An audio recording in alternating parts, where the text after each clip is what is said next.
కేసీఆర్ మొక్క కాదు కల్పవృక్షం, ఆయన్ను ప్రజలు గుర్తు చేసుకుంటున్నారనే సీఎం ఇష్టానుసారంగా మాట్లాడుతున్నారు.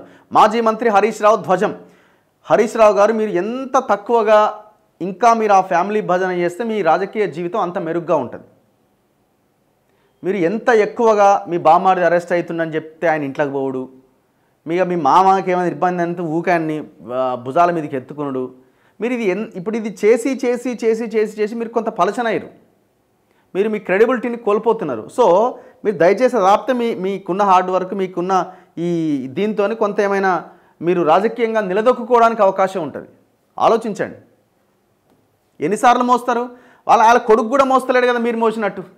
ఇప్పుడు మీ మామని కేసీఆర్ని ఆయన కొడుకు కూడా మోస్తలేడు కేటీఆర్. మరి మీరెందుకు భుజాల మీద ఎత్తుకొని మోస్తున్నారు?